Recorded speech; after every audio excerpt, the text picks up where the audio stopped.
মাস 5-6-7 মাথায় একটু করে দেখা দিয়েছে, বাবা মা খুশি, দুধ দাঁত বেরিয়েছে, দেখেছো?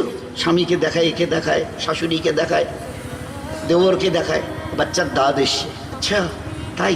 কোথায়? এই যে এই সামান্য একটু ওটা শুরু করেছে। আচ্ছা বলেন তো দোস্ত, আমরা কোন মা বাপ বাচ্চার ওই দাঁত ওঠাটাকে এতটুকু হওয়ার পরে এমন ব্যবস্থা করে দিয়েছি আর যেন না বাড়ে, রুখে দিয়েছি? আমরা বাবা মা পারিনি ও বড় কোনো সায়েন্স দাকে, বৈজ্ঞানিক ডাক্তারকে, যে দাঁতগুলো তো বড় হতে হতে এতটা হলো, আর যাতে না বাড়ে একটা ব্যবস্থা করুন, করেছি? বলেন না? যে হারে তোমাদের চুলকে আমি রোজ বাড়াই, এই দুনিয়ার ইন্টেলিজেন্সরা যারা আমাকে এখনো চিনতে চেষ্টা করনি, আমার কুদরতকে এখনো যারা বুঝতে চেষ্টা করনি, জবাব দেবে তোমাদের এই চুলের আনুপাতিক হারে যেভাবে চুল রোজ বাড়ে, মাসে 2 মাসে কাটতে হয়। আচ্ছা আমিও তো দাঁতকে ওখান থেকে ওই গোশের মাঝখান থেকে বার করেছি, বেরিয়ে বেরিয়ে বেরিয়ে এতটা।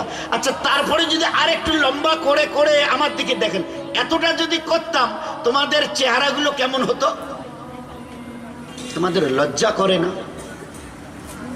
এ আল্লাহ তুমি কত বড় কুদরতওয়ালা, ওকে রুখে দিয়েছো। বলেন হ্যাঁ রুখে দিয়েছে, আর বাড়বে না। এগুলো বলে রোজ বাড়বে।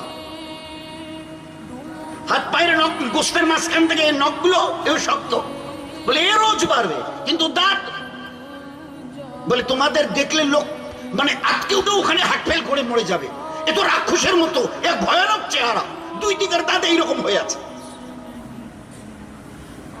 প্রতিটি সেকেন্ডে আমার দয়ায় প্রতিপালিত হয়েও আমাকে স্রষ্টা বলতে, আল্লাহ বলতে, খালিক আর মালিক বলতে তোমাদের বিবিকে বাদে। আচ্ছা বড়াই করার মতো কি আছে তোমাদের? আমাকে দেখাও।